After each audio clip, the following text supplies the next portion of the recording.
नमस्कार दोस्तों, स्वागत है आप सभी का फिर से एक नई वीडियो में। देखिए दोस्तों, आज हम बात करने जा रहे हैं मौर्य साम्राज्य पार्ट 2 के बारे में। पिछले वीडियो में हमने पार्ट 1 सॉल्व किया था। तो चलिए दोस्तों, बिना समय गवाए शुरुआत करते हैं पहले क्वेश्चन से। अर्थशास्त्र किस विषय से संबंधित है? देखिए दोस्तों, अर्थशास्त्र जो पुस्तक है इसका राइटर कौन था? कौटिल्य। और कौटिल्य का दूसरा नाम हमें क्या मिलता है? विष्णुगुप्त।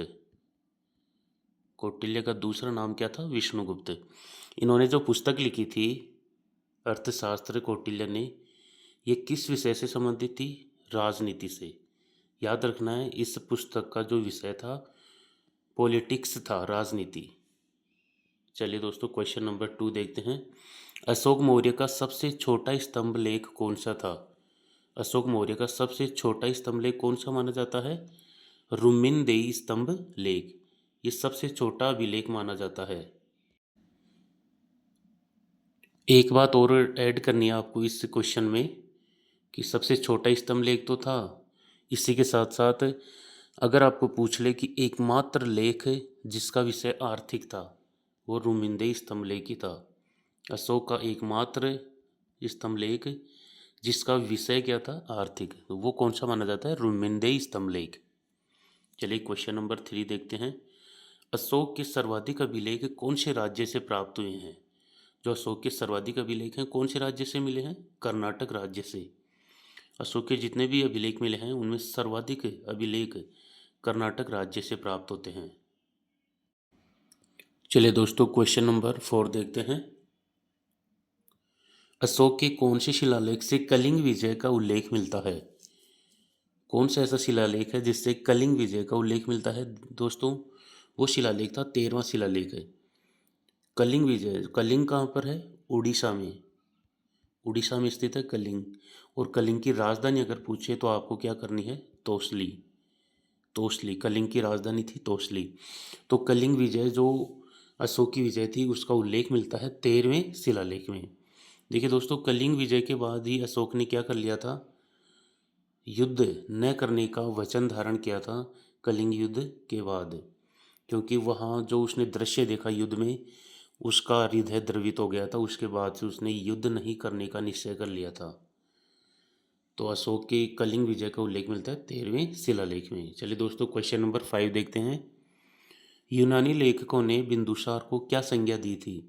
जो यूनानी या ग्रीक लेखक थे उन्होंने अशोक को क्या कहा था? सॉरी, बिंदुसार को क्या संज्ञा दी थी? एमित्रोकेटीज की। यूनानी लेखकों ने बिंदुसार को एमित्रोकेटीज की संज्ञा दी थी। क्वेश्चन नंबर 6 देखते हैं। बिंदुसार किस धर्म का अनुयायी था?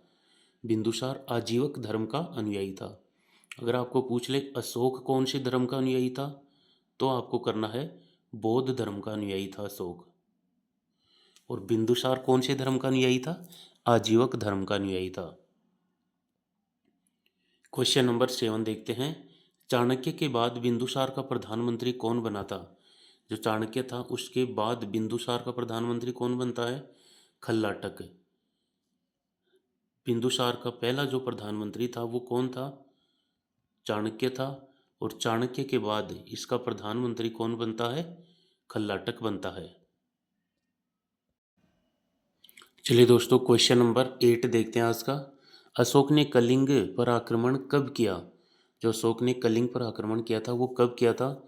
261 ईसा पूर्व में। 261 ईसा पूर्व में कलिंग पर आक्रमण करता है अशोक। अब इसमें आपको एक इम्पोर्टेंट फैक्ट और याद रखना है दोस्तों। 261 में तो वो कलिंग पर आक्रमण करता है। 2-3 बातें और बता रहा हूँ मैं आपको कि वो राज्याभिषेक के कौन से वर्ष में कलिंग पर आक्रमण करता है। तो आपको बताना है 8वें वर्ष में। अशोक का राज्याभिषेक कब होता है? 269 ईसा पूर्व में। 269 ईसा पूर्व में अशोक का राज्याभिषेक होता है। तो उससे 8वें वर्ष में, राज्याभिषेक के बाद 8वें वर्ष में कहाँ आक्रमण करता है? कलिंग पर। और कब? 261 ईसा पूर्व में। क्योंकि दोस्तों आपको पता होगा कि जो ईसा पूर्व है वो पीछे की ओर चलता है। ईसा पूर्व हमेशा पीछे की ओर चलता था, याद रखना आपको। तो कलिंग पर आक्रमण करता है 261 ईसा पूर्व, अपने शासन की 8वें वर्ष में, राज्याभिषेक के 8वें वर्ष बाद। चलिए दोस्तों क्वेश्चन नंबर 9 देखते हैं। अशोक ने कलिंग विजय के बाद वहां कितने प्रशासनिक केंद्र स्थापित किए थे? अशोक ने जब कलिंग को विजय प्राप्त कर ली थी तब उसके बाद वहाँ कितने प्रशासनिक केंद्र स्थापित किए थे उसने? 2 प्रशासनिक केंद्र, उत्तरी और दक्षिणी। जो उत्तरी प्रशासनिक केंद्र था उसकी राजधानी तो मिलती है हमें तोसली। याद रखना दोस्तों, उत्तरी प्रशासनिक केंद्र की राजधानी तोसली थी और दक्षिणी प्रशासनिक केंद्र की राजधानी थी समापा। ये 2 क्षेत्र बनाए थे प्रशासनिक केंद्र कलिंग विजय के बाद। चलिए दोस्तों क्वेश्चन नंबर 10 देखते हैं। कौन सी पुस्तक में अशोक को कश्मीर का प्रथम मौर्य शासक बताया गया है? कौन सी पुस्तक है जिसमें अशोक को कश्मीर का प्रथम मौर्य शासक बताया गया है? राजतरंगिणी पुस्तक। अच्छा दोस्तों, राजतरंगिणी का जो राइटर है वो कौन है? कल्हण। राजतरंगिणी किसने लिखी थी? कल्हण ने। और इसमें जो कल्हण हैं वो अशोक को कश्मीर का प्रथम मौर्य शासक बताते हैं। चलिए दोस्तों क्वेश्चन नंबर 11 देखते हैं। पुराणों में अशोक को क्या कहा गया है? जो पुराण है हमारे उनमें अशोक को क्या संज्ञा दी गई है? अशोक वर्धन। पुराणों में अशोक का नाम क्या मिलता है? अशोक वर्धन। जबकि जो अशोक नाम मिलता है वो मास्की और गुर्जरा अभिलेखों में मिलता है। मास्की और गुर्जरा अभिलेख में अशोक का नाम अशोक मिलता है, जबकि पुराणों में अशोक को अशोक वर्धन कहा गया है। चलिए दोस्तों क्वेश्चन नंबर 12 देखते हैं। अंतिम मौर्य शासक कौन था? अंतिम मौर्य शासक जिसका नाम मिलता है हमें उसका नाम मिलता है दोस्तों बृहद्रथ। क्या नाम था उसका? बृहद्रथ।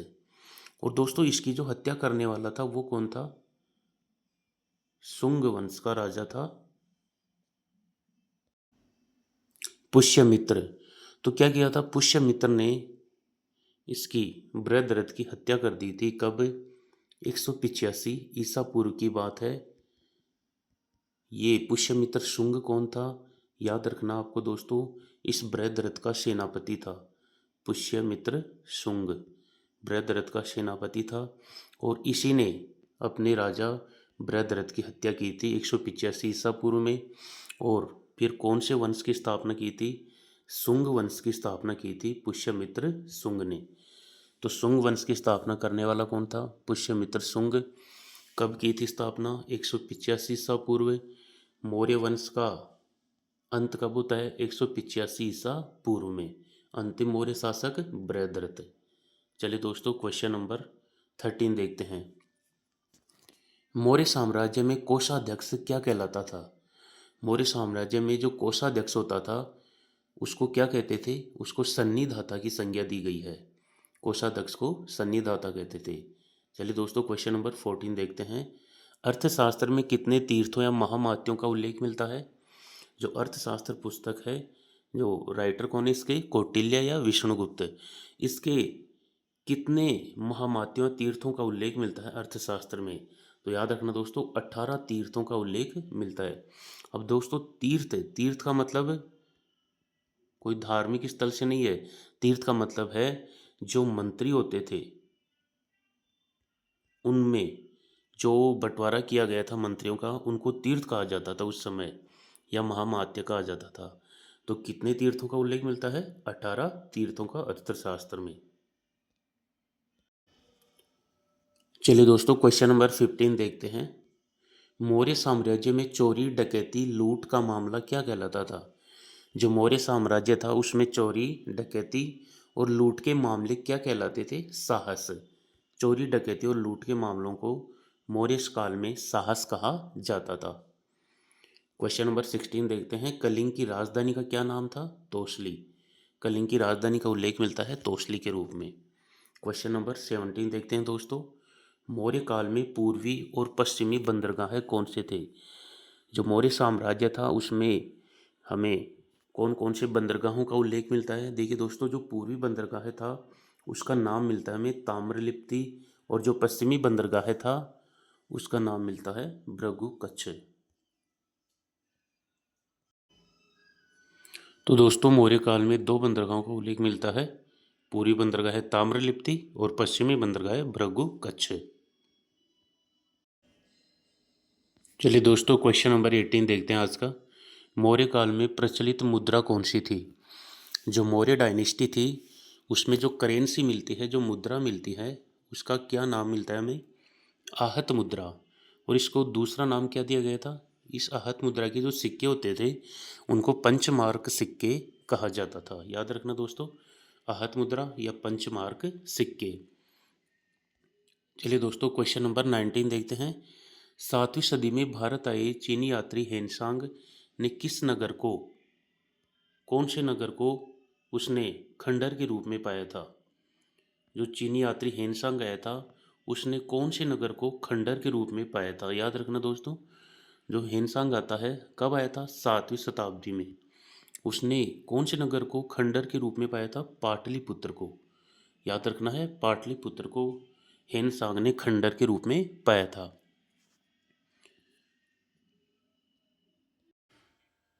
चलिए दोस्तों, क्वेश्चन नंबर 20 की ओर मूव करते हैं। सम्राट अशोक किस धर्म का अनुयायी था? सम्राट अशोक कौन से धर्म को फॉलो करता था? बौद्ध धर्म का अनुयायी था सम्राट अशोक।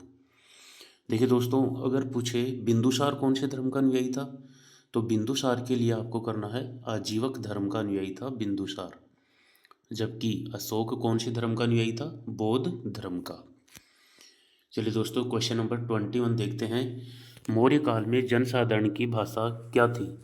जो मौर्य काल था उसमें जनसाधारण की भाषा को क्या कहते थे? पाली। मतलब जो जनसाधारण या आम भाषा थी उस समय, उसका नाम मिलता है हमें पाली भाषा। क्वेश्चन नंबर 22 देखते हैं।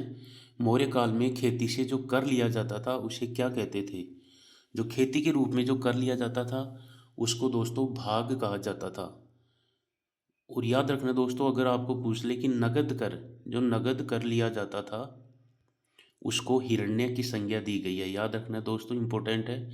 जो नगद कर था वो तो हिरण्य कहलाता था, जबकि जो खेती के रूप में जो कर लिया जाता था खेती की उपज से, उसको हम बोलते हैं भाग। और ये कितना लिया जाता था? उपज का 1/6 भाग लिया जाता था। जितना टोटल प्रोडक्शन होता था किसी किसान के पास, उस उपज का 1/6 भाग लिया जाता था। क्वेश्चन नंबर 23 देखते हैं दोस्तों आज का। मेगस्थनीज ने सैन्य प्रशासन हेतु कितनी समितियों का उल्लेख किया था? जो मेगस्थनीज था उसकी पुस्तक का नाम याद रखना आपको, इंडिका। मेगस्थनीज की पुस्तक का नाम मिलता है इंडिका। उस इंडिका में सैन्य प्रशासन हेतु कितनी समितियों का उल्लेख किया था मेगस्थनीज ने? 6 समितियों का उल्लेख किया था। इंपॉर्टेंट क्वेश्चन है। 6 समितियों का उल्लेख किया था। और याद रखना दोस्तों कि हर समिति में कितने सदस्य होते थे?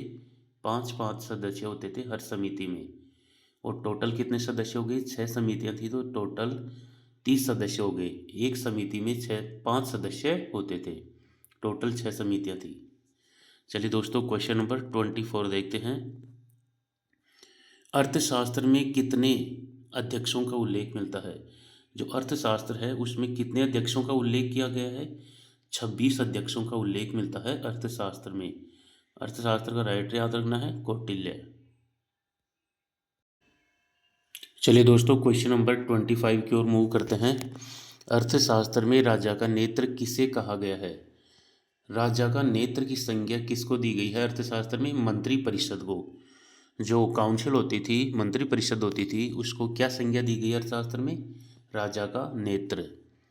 क्वेश्चन नंबर 26 देखते हैं। किस अभिलेख में अशोक ने बौद्ध धर्म के त्रिरत्नों में आस्था प्रकट की है? कौन सा ऐसा अभिलेख है जिसमें अशोक ने बौद्ध धर्म के जो त्रिरत्न है, अब बौद्ध धर्म के त्रिरत्न कौन कौन से बताए थे मैंने आपको? बौद्ध धर्म वाली वीडियो में देखना, बुद्ध, धम्म और संघ, ये 3 रत्न मिलते हैं बौद्ध धर्म के, बुद्ध, धम्म और संघ। इन त्रिरत्नों में आस्था प्रकट कौन से अभिलेख में की है? तो वो दोस्तों वो अभिलेख है भाबरू अभिलेख। राजस्थान के जयपुर जिले में बैराठ नाम की एक जगह मिलती है, वहाँ पर भाबरू अभिलेख मिला है और उसी में अशोक बौद्ध धर्म के त्रिरत्नों में आस्था प्रकट करता है। देखिए दोस्तों, बैराठ का प्राचीन नाम हमें क्या मिलता है? विराटनगर। बैराठ का प्राचीन नाम है विराट या विराटनगर। क्वेश्चन नंबर 27 देखते हैं। अशोक ने कौन से अभिलेख अशोक के कौन से अभिलेख को रानी का अभिलेख भी कहा जाता है? अशोक का ऐसा कौन सा अभिलेख था जिसे रानी का अभिलेख भी कहा जाता है? तो दोस्तों वो अभिलेख था कौशाम्बी का अभिलेख। याद रखना, कौशाम्बी का अभिलेख, उसे क्या संज्ञा दी गई है? रानी का अभिलेख। इसके साथ साथ दोस्तों एक बात और याद रखनी है आपको कि जो ये कौशाम्बी का अभिलेख है, इसे रानी का अभिलेख तो कहा जाता है, साथ ही साथ एकमात्र यह अभिलेख है जिसमें उसके पत्नी व पुत्र कारुआकी व तीवर का उल्लेख मिलता है। देखिए दोस्तों कि जो कौशाम्बी अभिलेख है इसे रानी का अभिलेख तो कहा ही जाता है, लेकिन साथ ही साथ इसी अभिलेख में जो अशोक की पत्नी का नाम याद रखना है कारुवाकी, और पुत्र का नाम मिलता है हमें तीवर। इन दोनों का उल्लेख, पत्नी और पुत्र का उल्लेख कहाँ मिलता है? कौशाम्बी अभिलेख में। चलिए दोस्तों क्वेश्चन नंबर 28 देखते हैं। अर्थशास्त्र कौन सी शैली में रचित है? जो अर्थशास्त्र है वो कौन सी शैली में रचित है? चंपू शैली। अब ये चंपू शैली क्या होती है दोस्तों? गद्य व पद्य, जो गद्य और पद्य दोनों का जो मिश्रित रूप होता है उसको चंपू शैली कहा जाता है, और अर्थशास्त्र इसी शैली में रचित है। क्वेश्चन नंबर 29 देखते हैं। चंद्रगुप्त मौर्य के समय सुदर्शन झील का निर्माण किसने करवाया था? जो चंद्रगुप्त मौर्य थे, मौर्य वंश के संस्थापक, उनके समय जो सुदर्शन झील थी उसका निर्माण किसने करवाया था? तो दोस्तों सुदर्शन झील का निर्माण करवाया था सौराष्ट्र के गवर्नर पुष्यगुप्त वैश्य ने। तो दोस्तों ये जो झील है ये कहाँ स्थित है? जो सुदर्शन झील है, याद रखना, सुदर्शन झील कहाँ स्थित है? गुजरात राज्य में स्थित है। गुजरात में कहाँ पर? जूनागढ़ जगह है, जूनागढ़ जिला है, वहाँ पर स्थित है सुदर्शन झील। और इसका निर्माण किसने करवाया था? सौराष्ट्र के गवर्नर पुष्यगुप्त वैश्य ने।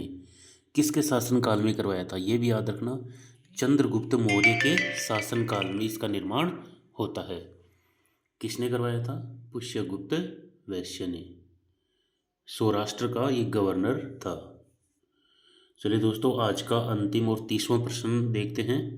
मौर्य साम्राज्य का अंत कब हुआ? जो मौर्य डायनेस्टी है उसका अंत कब होता है? 185 ईसा पूर्व में। तो दोस्तों इसका जो अंत करने वाला जो शासक था वो था कौन? पुष्यमित्र शुंग। पुष्यमित्र शुंग ने क्या किया था? अपने सेनापति, जो उसका राजा था, और पुष्यमित्र शुंग सेनापति था किसका? बृहद्रथ का। बृहद्रथ कौन था? अंतिम मौर्य डायनेस्टी का रूलर था बृहद्रथ। उसकी हत्या कर देता है पुष्यमित्र शुंग और शुंग वंश की स्थापना करता है। कब की बात है ये? 185 ईसा पूर्व। तो मौर्य साम्राज्य का अंत हो जाता है 185 ईसा पूर्व में, और नए वंश की स्थापना हो जाती है शुंग वंश की। अंतिम जो राजा याद रखना है आपको, मौर्य वंश का बृहद्रथ। बृहद्रथ अंतिम मौर्य शासक कहलाता है। तो दोस्तों ये थे आज आपके सामने 30 महत्वपूर्ण प्रश्न मौर्य डायनेस्टी से संबंधित। मौर्य, इसमें हमने मौर्य डायनेस्टी के जो रूलर्स हैं उनको पढ़ा है, साथ ही साथ मौर्य प्रशासन और राज्य व्यवस्था का भी उल्लेख किया गया है। तो सभी इंपॉर्टेंट फैक्ट्स हैं, एनसीईआरटी बेस्ड हैं, आपको सारा पूरा वीडियो देखना है। और दोस्तों अगर वीडियो पसंद आए तो चैनल को सब्सक्राइब ज़रूर करें, ज़्यादा से ज़्यादा अपने दोस्तों के साथ शेयर करें और कमेंट ज़रूर करें। तो मिलते हैं नेक्स्ट वीडियो में फिर से एक नए टॉपिक के साथ। तब तक के लिए जय हिंद, जय भारत।